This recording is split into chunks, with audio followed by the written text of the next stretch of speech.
Assalamualaikum, dan kembali lagi kita menerusi YouTube channel Lentera Kalbu Syaz.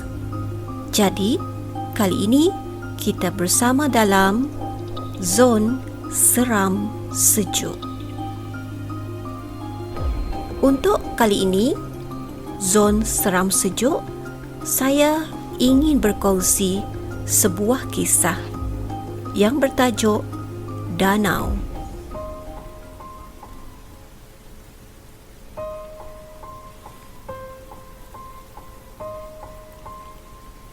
Kisah ini bukanlah kisah yang panjang, hanya sekadar cerita pendek serta lebih kepada berkongsi cerita tentang satu kejadian yang pernah aku alami hampir 15 tahun yang lalu.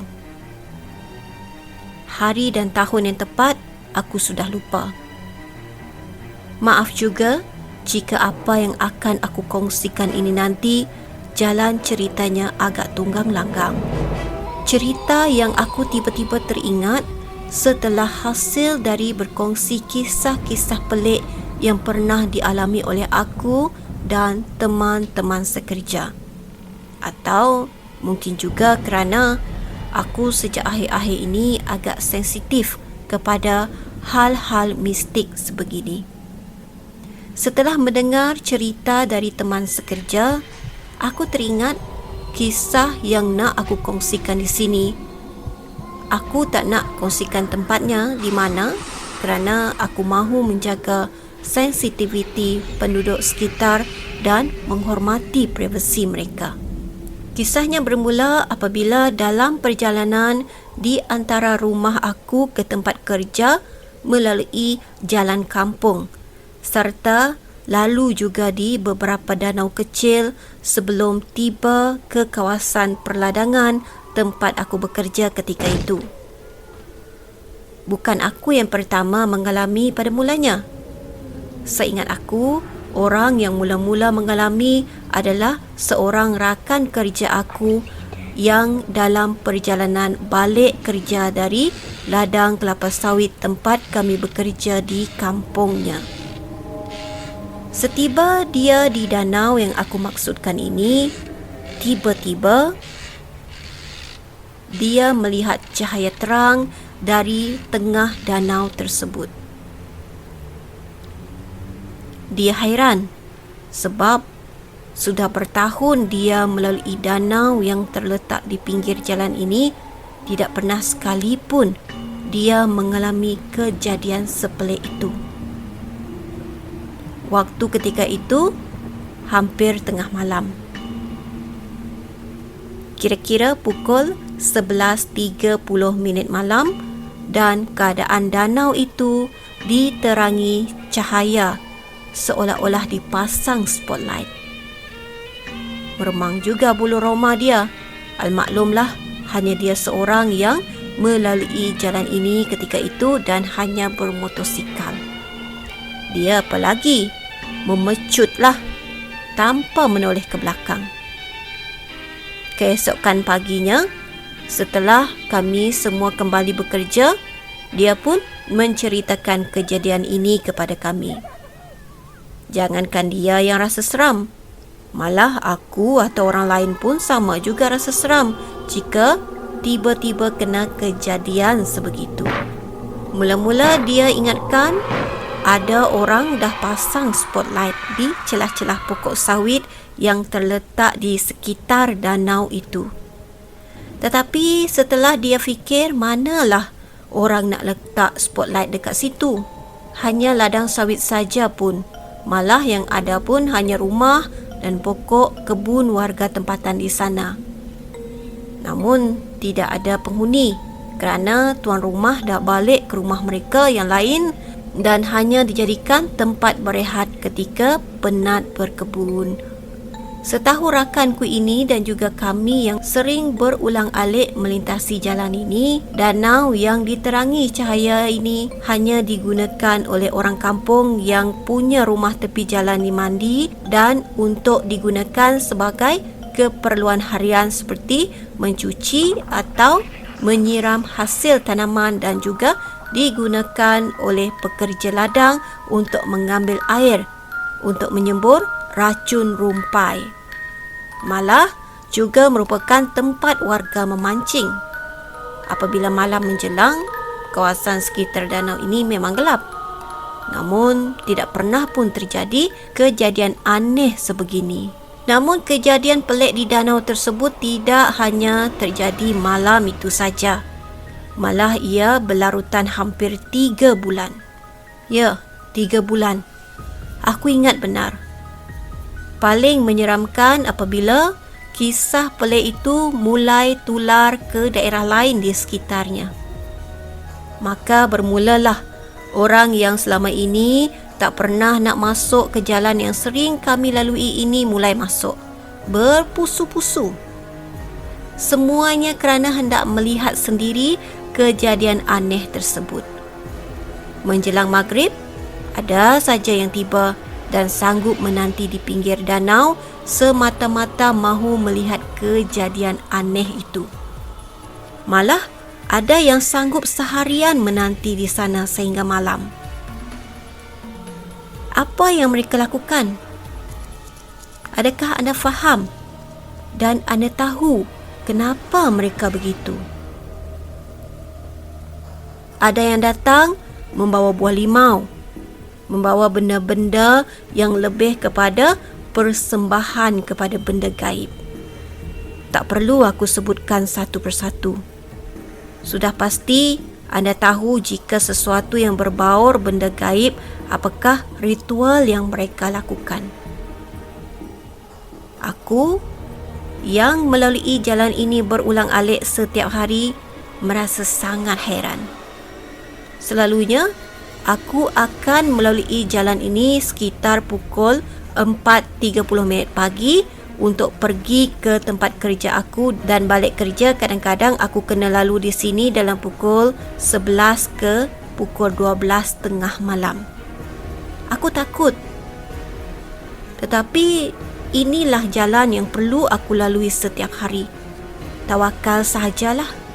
Pengalaman aku sendiri, jujur, aku tidak pernah melihat apa-apa yang menakutkan ketika lalu di jalan ini.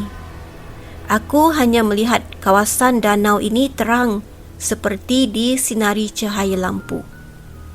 Hanya satu kejadian aneh yang aku sendiri lihat pada satu malam semasa aku pulang dari kerja.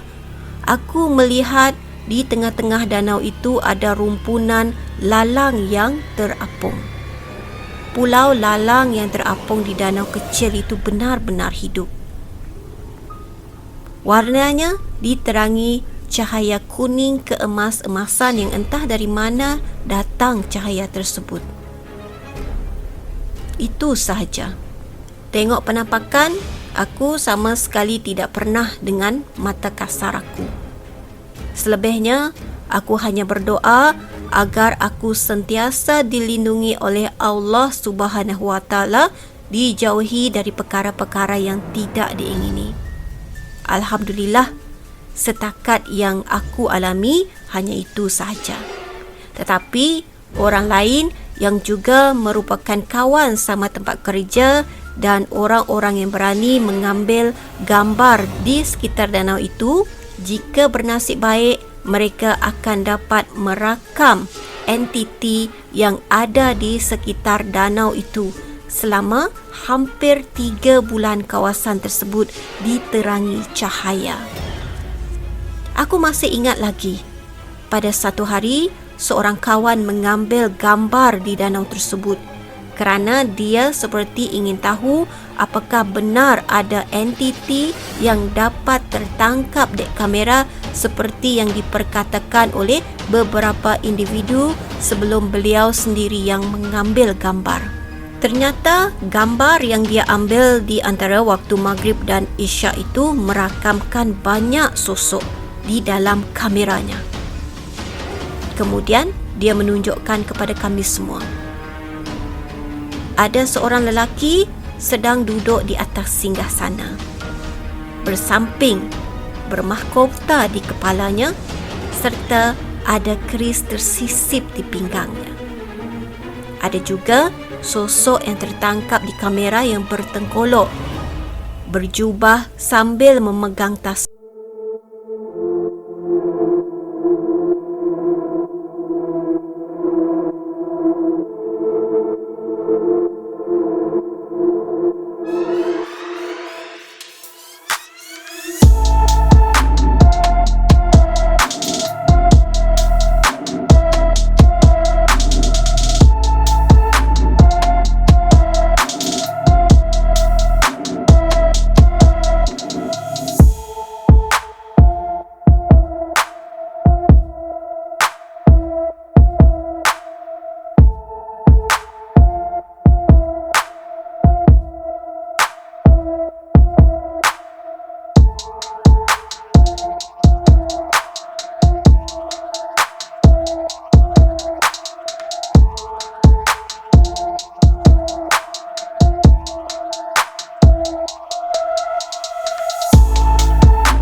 Di dunia, kamu manusia. Kita sama. Namun kami tidak mengganggu. Hanya mahu menunjukkan bahawa kami ada. Tetapi manusia itu banyak mahunya. Kemahuan yang tidak masuk akal.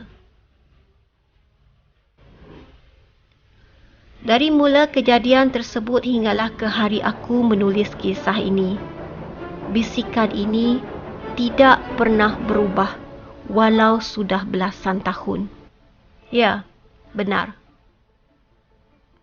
Oleh itu, sebagai seorang manusia,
tidak bekerja dan tinggal di kawasan itu.